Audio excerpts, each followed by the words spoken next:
नमस्कार साथियों, गौरव ज्ञान धारा में आपका स्वागत है और साथ ही स्वागत है 2023 में। आज की क्लास अपनी थोड़ी सी लेट थी क्योंकि कुछ मिलने वाले परिजन और कुछ परिचित आज आना जाना थोड़ा ज्यादा था, इसलिए फिर भी मुझे ध्यान था कि आज संडे है, लेकिन दिन अपने जो साल की शुरुआत है वो अपनी क्लास से जरूर होगी ताकि अपन नियमित रूप से ऐसे ही क्लास लेते रहें। और जैसा कि आपको कल बताया था कि आज की क्लास में एक सरप्राइज आपको नए साल के रूप में मिलने वाला है और इंतजार की घड़ियां भी बहुत जल्द समाप्त होने वाली है। बिल्कुल भी समय न लेकर आपको सीधा मैं ले जाता हूं उस सरप्राइज की तरफ। यदि आप ये देख पा रहे हो तो 2022 जनवरी से लेकर दिसंबर तक का करंट अफेयर्स का समग्र अध्ययन, समझना इस चीज को क्यों ये खास होने वाली है पुस्तक आप लोगों के लिए, जो आपको इसी जनवरी के अंदर यानी कि लगभग सप्ताह भर में ही मिल जाएगी। अब समझो इसके अंदर क्या है, ठीक है।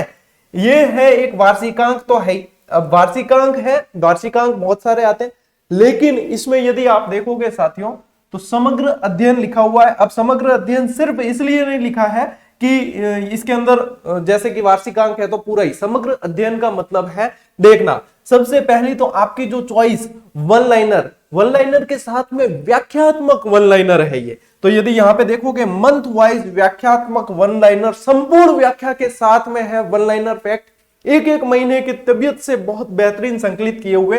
साथ ही यहां पे देखोगे तो न सिर्फ फैक्ट है बल्कि वस्तुनिष्ठ प्रश्न, 1100 वस्तुनिष्ठ प्रश्नों का संकलन। अब समग्र अध्ययन का मतलब क्या है, तो यहां समग्र अध्ययन लिखा है तो इसको समझो आप कि ये फैक्ट तो इसके अंदर आपको मिल रहे ही है, मंथ वाइज सारे फैक्ट व्याख्यात्मक मिल ही रहे हैं। साथ ही साथ क्या है, वस्तुनिष्ठ प्रश्न भी आपको मिल रहे हैं। अब वस्तुनिष्ठ भी ऐसा नहीं है कि सिर्फ फॉर्मेलिटी हो या ये नहीं है। वस्तुनिष्ठ प्रश्न के अंदर क्या है, टॉपिक वाइज वस्तुनिष्ठ है सबसे पहले। जैसे कि अपने काफी सारे विद्यार्थियों की डिमांड भी थी कि सर हमारे जो है मोबाइल में इतनी प्रैक्टिस नहीं हो पाती है, तो यदि ये ऑफलाइन हम प्रिंट निकलवा सके या जो भी, तो प्रिंट निकलवाने की आवश्यकता नहीं है। आपने क्लास के यदि नोट्स नहीं बनाए तो उसकी भी आवश्यकता नहीं पड़ेगी, आप लोगों के पास में ये बिल्कुल पूरी कंप्लीट पैकेज के रूप में आएगी। तो देखो इसमें क्या है, टॉपिक वाइज वस्तुनिष्ठ प्रश्न मिलेंगे, साथ ही क्या है, एग्जाम रिव्यू प्रश्न मिलेंगे, यानी कि पिछले एग्जाम में करंट अफेयर्स के जितने भी प्रश्न बने हैं वो सभी व्याख्या के साथ में शामिल हैं। इसके अलावा मंथ वाइज वस्तुनिष्ठ प्रश्न भी है, टॉपिक वाइज अलग है, मंथ वाइज अलग है। सारे समग्र अध्ययन का मतलब ये मैं समझा रहा हूं आपको। प्रमुख पदाधिकारी और अध्यक्ष भी आपको इसके अंदर, सभी अभियान एक साथ, जैसे कि अपने क्लासेस के अंदर पढ़ा है, तो किसी ने नोट्स नहीं भी बनाए तो मान लीजिए कहीं कोई वो भी नुकसान में नहीं रहने वाला है, उसको भी ये मिलने वाले। सभी योजनाएं एक साथ, सुजत सार के तथ्यों का समावेश भी इसके अंदर सुजत सार के संग्रह के रूप में मिलने वाला है। और साथ ही मंथ वाइज अपने वन लाइनर संपूर्ण व्याख्या के साथ। तो ये जो समग्र अध्ययन की परिभाषा है साथियों, वो इस पुस्तक के साथ में आपके नए साल के रूप में ये पूरी होने वाली है और बेहतरीन वार्षिकांक आप लोगों के लिए ये साबित होगा। अब काफी सारे विद्यार्थी ये भी कहने लगेंगे कि सर आएगा कब, क्योंकि ऐसी पुस्तक देखकर फिर रुका नहीं जाता कि जितना जल्दी मिले और जितना जल्दी हम पढ़ लें। तो मैं बता दूं कि प्रूफ रीडिंग का काम चल रहा है और लगभग सप्ताह भर का काम इसमें बाकी है, ठीक है। तो सप्ताह भर के बाद ये जैसे ही आएगी आपको जानकारी टेलीग्राम या यूट्यूब के माध्यम से मिल जाएगी। बाकी कहीं भी कुछ भी आपको नहीं पूछना है, बस थोड़ा सा इंतजार करो, आपके लिए गोल्डन बुक ये इस 2023 के अंदर आपके सपनों को साकार करने आ रही है। बात करें ग्रेड थर्ड के 7300 की, तो साथियों ये बुक अब आपको मिल जाएगी, कल से मार्केट में मिल जाएगी, ठीक है। अब ये कल से मिलेगी जब मेरे हाथ में भी कल एक प्रति आ जाएगी और तब मैं इसके विमोचन के वीडियो के अंदर इसकी सारी संपूर्ण डिटेल बता दूंगा आपको, और इसके अंदर प्रश्न किस तरीके से हैं और इसके कुछ पेज भी आपको बता दूंगा यहाँ पे कि इसके अंदर प्रश्न इस तरीके से दे रखे, तो जिनको जरूरत महसूस है वो ले सकते हैं। और ये नए साल का आगाज विद्यार्थियों के लिए, विद्यार्थियों के पढ़ाई को और भी अच्छा बनाने के लिए एक बेहतरीन कंटेंट बेहतर तरीके से उन्हें मिले और वो अच्छे से पढ़े, उसको ध्यान में रखकर ये किया गया है। तो इसके बारे में अपन कल विमोचन में बात करेंगे। और ये जो है करंट अफेयर्स की, ये आप लोगों के लिए एक सरप्राइज था, अभी तक बताया नहीं था जैसे आपको कि इस तरीके से एक पुस्तक भी आ रही है। तो अब जब हम काफी काम कर चुके हैं और सिर्फ प्रूफ रीडिंग बाकी है तो वो अच्छा, एक चीज मैंने नहीं बताई, इसमें ये लिख रखा है देखो, अपनी मंथ वाइज क्लासेस के क्यूआर कोड के साथ। तो यदि आप पढ़ते पढ़ते आपको क्लास में समझने की आवश्यकता पड़ती है, सीधा ही मंथ का QR कोड किया स्कैन और निःशुल्क क्लास बिल्कुल जैसे अभी चलती है अपनी, वो वापस चलने लग जाएगी। तो क्लासेस भी आपको इसके साथ में बिल्कुल निःशुल्क ही मिल रही है और इस पर आधारित टेस्ट सीरीज है, वो भी ऐप पर संचालित है। तो जिसको आवश्यकता महसूस होती है वो ऑनलाइन टेस्ट के माध्यम से भी अभ्यास कर सकता है। तो ये कंप्लीट पैकेज है, जैसा इसका नाम है समग्र अध्ययन एक तरीके से।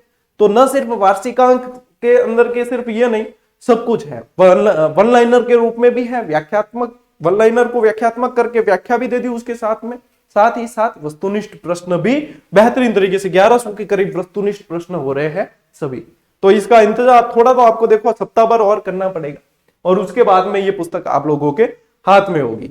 अब शुरू करते हैं साथियों अपनी सूचना तकनीकी की इस क्लास को, और साल की पहली क्लास है और इंपॉर्टेंट भी उसी तरीके से है।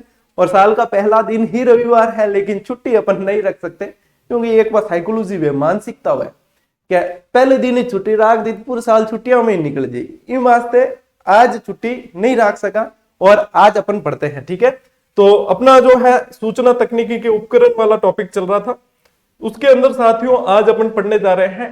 सबसे पहले अपन हार्डवेयर और सॉफ्टवेयर पढ़ेंगे, उसके बाद में नेटवर्क कनेक्टिविटी को समझेंगे, ठीक है। चलिए, तो हार्डवेयर और सॉफ्टवेयर, एक यदि सामान्य अंतर देखा जाए तो हार्डवेयर जैसे ये रिमोट है, ठीक है, ये रिमोट है, इसको मैं छू सकता हूं बिल्कुल आराम से, जो अपने को दिखता भी है और छू भी सकते हैं, तो वो हार्डवेयर के अंदर आ जाता है।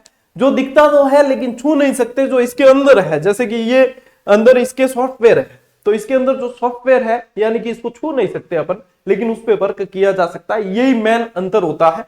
तो देखो सॉफ्टवेयर क्या है, सॉफ्टवेयर कंप्यूटर का वह हिस्सा है जिसे हम सिर्फ समझ सकते हैं, महसूस कर सकते हैं, छू नहीं सकते। हम ना तो इसे देख सकते हैं और ना छू सकते हैं। अब सॉफ्टवेयर के अंदर काम होता है, लेकिन सॉफ्टवेयर कैसा है, अंदर किस तरीके से रन होता है, ये नहीं देख सकते, तो इसे छू भी नहीं सकते, ठीक है। ये इलेक्ट्रॉनिक रूप में होते हैं। अगर आपके कंप्यूटर में सॉफ्टवेयर खराब हो जाए तो फिर आपका कंप्यूटर कचरे के डिब्बे के अलावा कुछ नहीं होगा। यानी सॉफ्टवेयर अंदर है तब तक वो व्यवस्थित काम करेगा, यदि सॉफ्टवेयर काम नहीं कर रहा है तो फिर वो हार्डवेयर सिर्फ होने से वो काम नहीं कर सकता है। तो कंप्यूटर की खोज जो है चार्ल्स बेबेज ने की, और उन्होंने और उनकी पत्नी ने सॉफ्टवेयर की भी खोज की, आविष्कार किया। और हार्डवेयर की बात करें साथियों, तो हार्डवेयर कंप्यूटर का वह भाग होता है जिसे हम देख और छू सकते हैं, वह कंप्यूटर का फिजिकल कंपोनेंट होता है। जो भी चीज अपन छू सकते हैं, प्रिंटर है, स्कैनर है, CPU है, कैबिनेट है, मॉनिटर है, सारे के सारे वो सारे हार्डवेयर के अंदर आते हैं। इस कंपोनेंट में circuit board, IC, decode and दूसरे इलेक्ट्रॉनिक कंपोनेंट्स होते हैं। हार्डवेयर को HWB कहा जाता है। ये तो शॉर्ट फॉर्म वाली बात होगी। ये सारी जो दिख रही है आपको, ये हार्डवेयर है, अंदर जो काम करते हैं।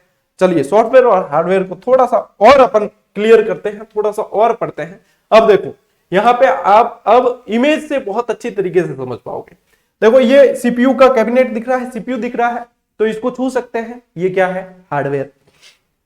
ये सारी चीजें जैसे कि ये स्पीकर है, माउस है, हेडफोन है, मदरबोर्ड है, रैम वगैरह, प्रिंटर, कीबोर्ड, माउस, जितने भी जो चीजें हैं, मॉनिटर है, TFT है, LCD, ये सारे हार्डवेयर है जिनको हम छू सकते हैं।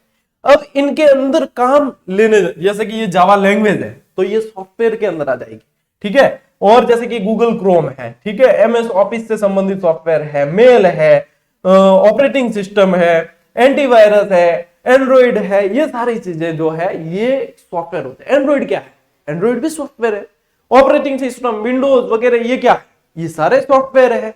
तो ये जिन्हें छू नहीं सकते, हम महसूस कर सकते हैं बिल्कुल, वो चीजें सिर्फ क्या है, सॉफ्टवेयर, और ये है हार्डवेयर। तो कई बार ये भी प्रश्न एग्जाम में पूछ लिए जाते हैं, तो अपन बिल्कुल बेस से ही क्लियर कर रहे हैं इसको। अब देखो सॉफ्टवेयर भी दो प्रकार के होते हैं। यदि बात करें अब सॉफ्टवेयर की, हार्डवेयर और सॉफ्टवेयर देख लिए। अब सॉफ्टवेयर दो प्रकार के होते हैं, एक तो होता है सिस्टम सॉफ्टवेयर, एक होते हैं एप्लीकेशन सॉफ्टवेयर, ठीक है। नंबर एक तो हो जाएंगे सिस्टम सॉफ्टवेयर, नंबर दो हो जाएंगे एप्लीकेशन सॉफ्टवेयर। अब सिस्टम सॉफ्टवेयर किसे कहते हैं? सिस्टम सॉफ्टवेयर को देखो, कंप्यूटर को संचालित करने के लिए अत्यावश्यक सॉफ्टवेयर होते हैं, यानी कि सिस्टम सॉफ्टवेयर बहुत जरूरी है। सिस्टम सॉफ्टवेयर के बिना अपन इसको काम में नहीं ले सकते कंप्यूटर को। चाहे एप्लीकेशन सॉफ्टवेयर नहीं है तो भी कंप्यूटर को काम में ले सकते हैं। एप्लीकेशन सॉफ्टवेयर तो अपनी जरूरत के हिसाब से चाहिए होते हैं, और सिस्टम सॉफ्टवेयर तो नेसेसरी है, बिल्कुल चाहिए ही चाहिए। तो कंप्यूटर उपयोगकर्ता का कंप्यूटर हार्डवेयर के मध्य की क्रियाओं को नियंत्रित कौन करता है? अपने सिस्टम सॉफ्टवेयर, जैसे कि ऑपरेटिंग सिस्टम, ठीक है ना, विंडोज। अब विंडोज नहीं डला हुआ है कंप्यूटर के अंदर तो वो चलेगा नहीं, वो पहले चाहिए, प्राथमिक है वो, ठीक है ना। एप्लीकेशन सॉफ्टवेयर क्या है? प्रोग्रामों का ऐसा समूह है जो किसी निश्चित कार्य के लिए बनाया गया है। उदाहरण जैसे कि एमएस वर्ड।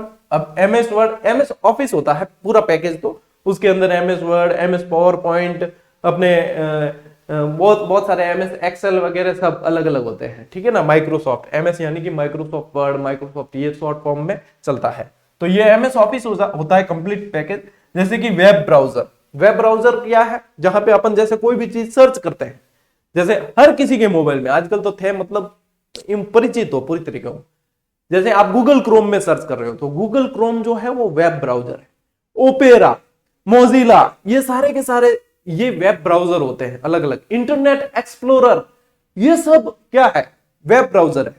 तो ये होते हैं वेब ब्राउजर जिनके अंदर अपन कुछ भी सर्चिंग करते हैं, ठीक है ना, वो चीज। जैसे फोटोशॉप हो गया, तो फोटोशॉप भी वर्जन बहुत सारे होते हैं। एडोब फोटोशॉप है, ठीक है, तो 7.0, 8.0, 8.0 CS वगैरह बहुत सारे होते हैं फोटोशॉप के अंदर, जिसमें आप लोग देखते हो, यदि बीन और बीनरी की एल्बम में देखते हो, ठीक है, शादियों की एल्बम में देखते हो, तो शादियों की जो एल्बम जो बनती है ना, वो आप लोगों के पास में बिल्कुल पकी पकाई माल आ जाता है, देखना है। लेकिन वो बनती किसके अंदर है? वो फोटोशॉप के अंदर बनती है। भाई थे कई जना देखो काले आदमी गोरो कर दे, तो वो फोटोशॉप के मायने पाउडर वाउडर सब लगाने की व्यवस्था में, तो वो फोटोशॉप के अंदर कॉन्ट्रास्ट है, ब्राइटनेस वगैरह ये सारी चीजें। आजकल तो मोबाइल में कई ज्यादा एप्लीकेशन आ गई। एप्लीकेशन में मतलब बकरी हूं एक्ट्रेस दिख जाए, एक्ट्रेस हूं बकरी दिख जाए, मतलब बहुत सारे चेंजेस हो जाते हैं। कहने का मतलब यूं है कि वास्तविकता तो इंसान की जो होती है वो आधार कार्ड के फोटो से ही पता चलती है। बाकी फेसबुक डीपी से तो असलियत पता बहुत कम चलती है। जो वास्तविकता तो अपने जिसके आधार कार्ड बने हुए हैं, देखना असलियत तो वहीं पे पता चलती है। अपने आधार कार्ड हो गए, लाइसेंस हो गए, उनके अंदर ओरिजिनल फोटो होते हैं, ठीक है ना। तो एमएस एक्सेल है, कोरल ड्रॉ है, पेज मेकर है, बहुत सारे सॉफ्टवेयर, तो खूब तरह के सॉफ्टवेयर होते हैं, ठीक है ना, जिसमें एप्लीकेशन सॉफ्टवेयर बहुत सारे। अब इसमें दो चीजें और आती है, एक तो बग और एक डिबगिंग। बग क्या होता है? बग्स आ गए, कहते हैं ना कि उसमें बग आ गया है, या कोई जैसे कि गूगल के अंदर किसी ने बग ढूंढा तो उसे फिर कई बार देखते हैं कि बहुत बड़ा पैकेज दिया गया वगैरह। ये तो बग क्या होते हैं? सॉफ्टवेयर में जो त्रुटि होती है, कोई ना कोई गड़बड़ी होती है, त्रुटि होती है, वो होता है बग। इस त्रुटि के अंदर सुधार करने की क्रिया कहलाती है डिबगिंग, ठीक है ना। त्रुटि को हटाने की प्रक्रिया डिबगिंग कहलाती है। तो ये पूछ ले बाय द वे, तो ध्यान रखना। अरे यार बड़ों की कणों को, चलिए हाँ, अब देखो थोड़ा सा अंतर अच्छी तरीके से देख लेते हैं। सबसे पहले देखें यदि उपयोग की तरह में अंतर, तो यहां पे देखना, सिस्टम सॉफ्टवेयर के अंदर कंप्यूटर को कार्य करने में सक्षम बनाता है, और एप्लीकेशन सॉफ्टवेयर में क्या है? उपयोगकर्ता को दक्षता पूर्वक डॉक्यूमेंटेशन के साथ कार्य करने के लिए सक्षम बनाता है। ये तो क्या है? कंप्यूटर को कार्य करने में सक्षम बनाता है, यानी कि जरूरी, बहुत जरूरी है ये। और ये जो है अपनी इच्छा के अनुसार, ठीक है ना, नमक स्वादानुसार, वो वाली बात है। आवश्यकता, आवश्यकता अनिवार्य है, जरूरी, चाहिए ही चाहिए, इसके बिना कंप्यूटर नहीं चलेगा। ये वैकल्पिक है, उपयोग तथा आवश्यकता पर निर्भर है, ठीक है। नहीं अब किन पनीर भाव है, किन पनीर नहीं भाव है, वो पनीर है भी, कोई दाल रोटी में चला ले, दाल रोटी में भी चल जाए। तो यहां पे ये वैकल्पिक है, ठीक है, उपयोग आवश्यकता के अनुसार है। फिर देखो सॉफ्टवेयर की संख्या, यदि यहां पे देखें तो हर एक कंप्यूटर को एक सिस्टम सॉफ्टवेयर की आवश्यकता रहती ही रहती है, चाहे लिनक्स है, चाहे विंडोज है, चाहे कैसा भी है, आईओएस है, मतलब अलग अलग बहुत सारे चलते हैं इसमें। और यहाँ पे क्या है? हर एक कंप्यूटर पर एक से अधिक एप्लीकेशन सॉफ्टवेयर हो सकते हैं, बहुत सारे होते हैं। भाई जो भी एप्लीकेशन सॉफ्टवेयर किसी के पास अच्छा लगा, उससे पेन ड्राइव से ले आके इंस्टॉल कर देते हैं, जैसे गेम्स वगैरह, ये भी सारे के सारे सॉफ्टवेयर के अंदर ही आते हैं, ठीक है। निर्भरता, निर्भरता के आधार पर देखें तो आत्मनिर्भर, इसे बिना एप्लीकेशन सॉफ्टवेयर के भी उपयोग किया जा सकता है, ठीक है। लेकिन इसकी निर्भरता देखो, एप्लीकेशन सॉफ्टवेयर सिस्टम सॉफ्टवेयर के बिना कार्य नहीं कर सकता।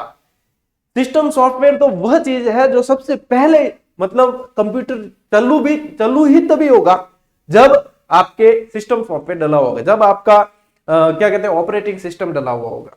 तो ये चीज है। फिर फंक्शन यदि देखें तो फंक्शन में देखो एप्लीकेशन के लिए आवश्यकता एनवायरनमेंट प्रदान करती है, ठीक है। और ये क्या है, उपयोगकर्ता को विशिष्ट कार्य करने हैं तो जरूरी एनवायरनमेंट प्रदान करता है। चलिए सामान्य है ये चीजें। तो ये हो गए अंतर किसमें, सिस्टम सॉफ्टवेयर और एप्लीकेशन सॉफ्टवेयर में। अब देखो थोड़ा सा और समझते हैं। अब समझते हैं अपन सिस्टम सॉफ्टवेयर के प्रकार। अब एप्लीकेशन सॉफ्टवेयर तो बहुत सारे हैं, उनको तो अपन सिर्फ उदाहरण देख सकते हैं कि ये होते हैं।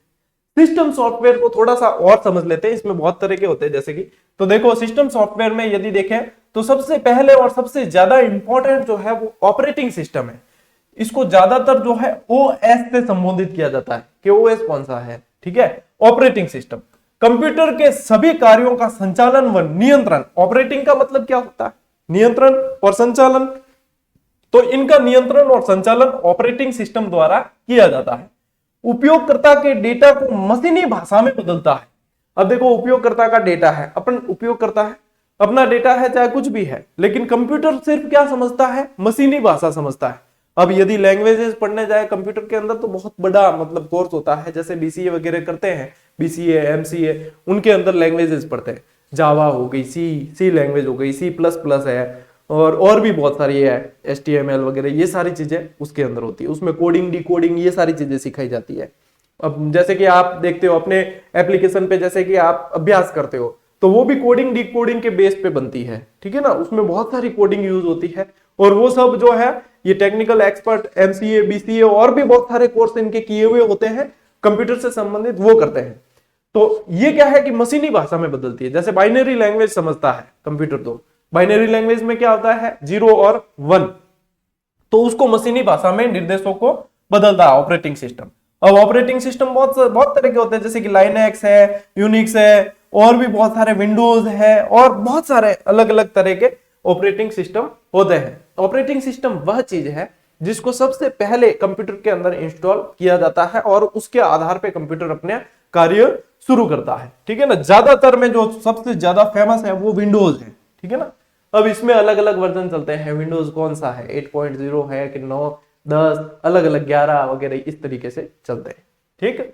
फिर होते हैं यूटिलिटी प्रोग्राम। यूटिलिटी प्रोग्राम क्या होते हैं, ये भी एक तरह के सिस्टम सॉफ्टवेयर है। यूटिलिटी प्रोग्राम क्या होते हैं, ये सर्विस प्रोग्राम होते हैं। जैसे कंप्यूटर कार्य को सरल बनाना और रख रखाव करना इनका कार्य होता है। उदाहरण के तौर पर जैसे कि disk compression, backup utility, disk cleaners, antivirus. अब उदाहरण से समझना आसान होता है कि यूटिलिटी प्रोग्राम में कौन से होंगे, जैसे कि मोबाइल हैंग होने लगा, या कंप्यूटर हैंग होने लगा, या बहुत सारा डेटा बढ़ गया है, तो डिस्क कंप्रेशन क्या करेगा, उस डेटा को संपीड़ित कर देगा। कंप्रेशन का मतलब क्या होता है, संपीड़ित, कि भाई एक्स्ट्रा है उसको दबा दबा के साइड में कर दिया, उसको साइड में रख दिया, तो थोड़ी क्या होगी, जगह हो गई, जगह हो जाती है। तो इस तरीके से ये क्या है, परफॉर्म, सर्विस प्रोग्राम है, तो कंप्यूटर परफॉर्म अच्छा करने लगता है। फिर डिस्क क्लीनर, एक्स्ट्रा कोई सामग्री फालतू की पड़ी है, बहुत ज्यादा समय से यूज नहीं हुई, तो उसको भी वो क्लीन कर देता है। और एंटीवायरस वगैरह, ये सारे वायरस का अटैक नहीं होने देता, ये सारे क्या है, यूटिलिटी प्रोग्राम है, ठीक है ना। तो उदाहरण से समझना। नंबर 3, प्रोग्रामिंग भाषाएं, जैसे कि अभी मैंने आपके सामने जिक्र किया कि कोडिंग डिकोडिंग ये सारी चीजें होती है, तो ये भाषाएं होती है जो कंप्यूटर को निर्देश देने का काम करती है। इसके उदाहरण है C++, जावा। और प्रश्न कैसे बनता है कि निम्न में से ये किसके उदाहरण है, C++, जावा वगैरह दे दिया, फिर आ जाएगा आपके सामने कि ये कंप्यूटर की भाषाएं हैं, या ये एप्लीकेशन सॉफ्टवेयर है, या इस तरीके से हार्डवेयर है। ये इस तरीके से प्रश्न भी बन जाते हैं। तो फिर आपको ये ध्यान होना चाहिए कि यदि ऐसी चीज आती है तो वो लैंग्वेजेज है, ठीक है ना, भाषाएं हैं।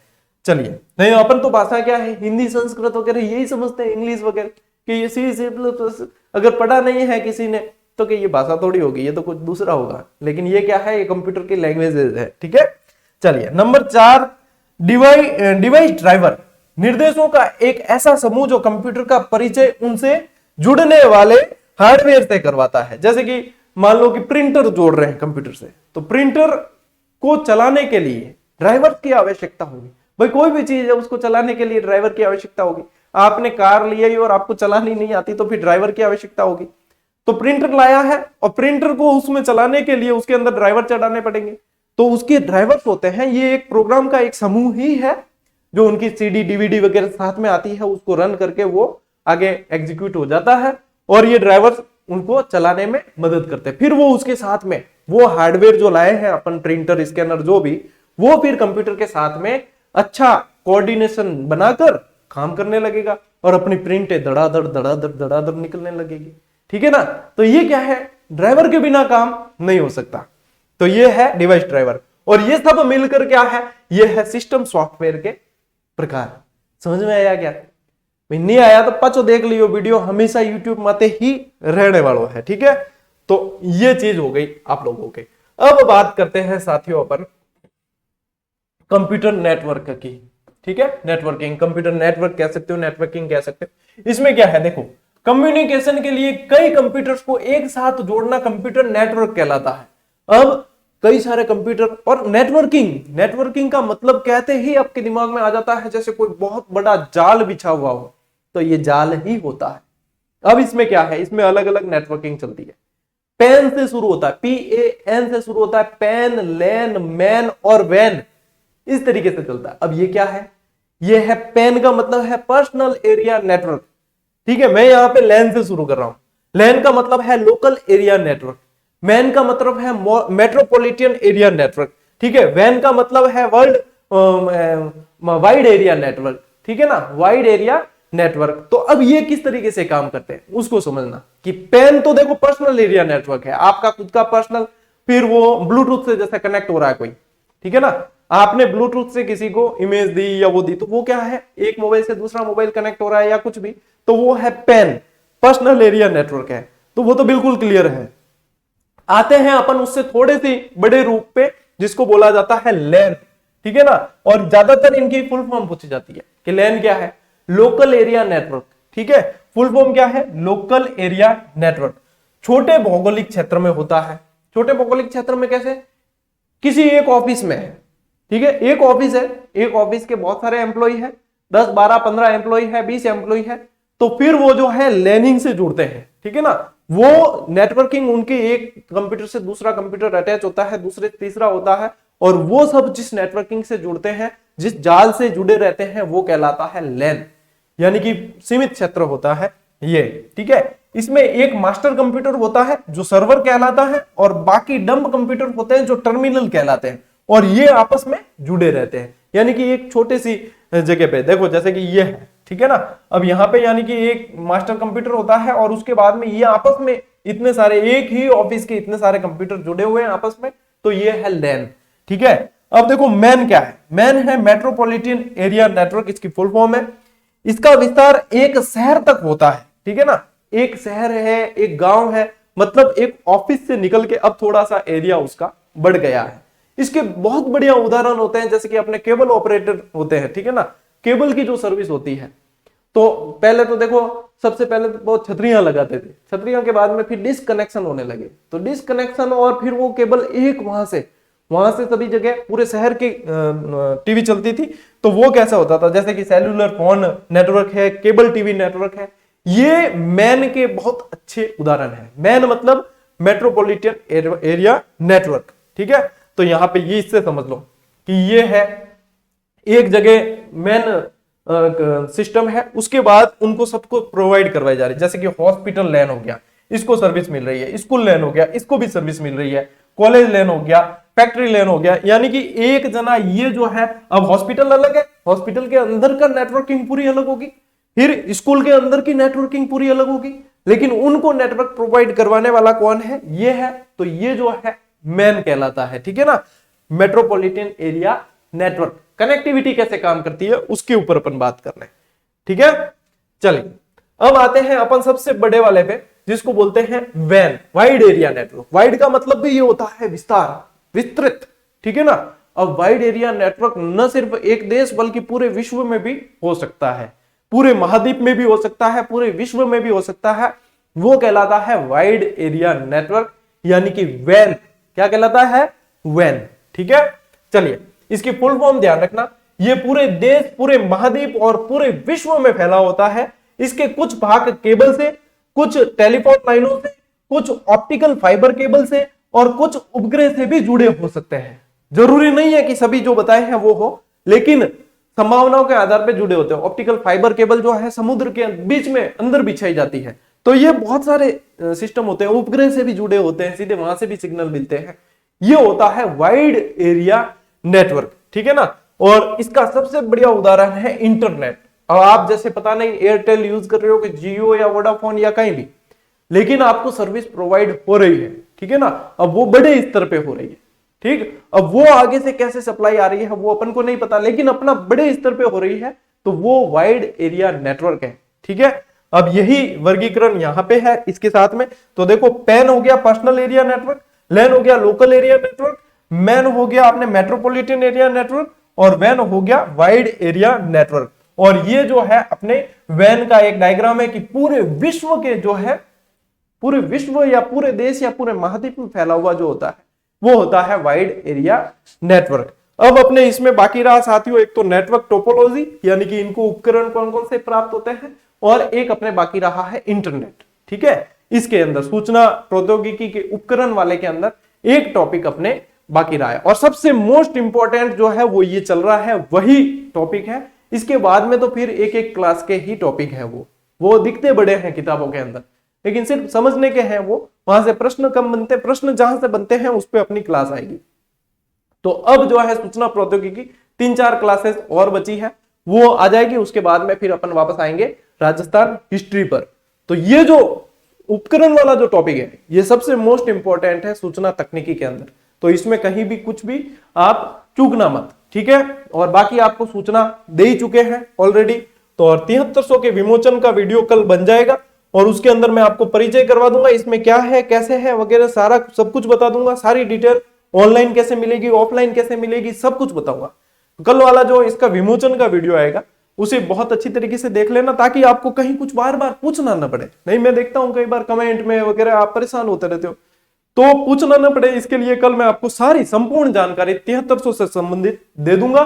और करंट अफेयर्स के वार्षिकांक से संबंधित भी बहुत सारे विद्यार्थी व्याकुल थे, कुछ को पता था कुछ को पता नहीं था, तो अब सबको पता चल गया है, और कब आएगी वो भी बता दिया, और इसके अंदर क्या मिलने वाला है वो भी आपको बता दिया, ठीक है।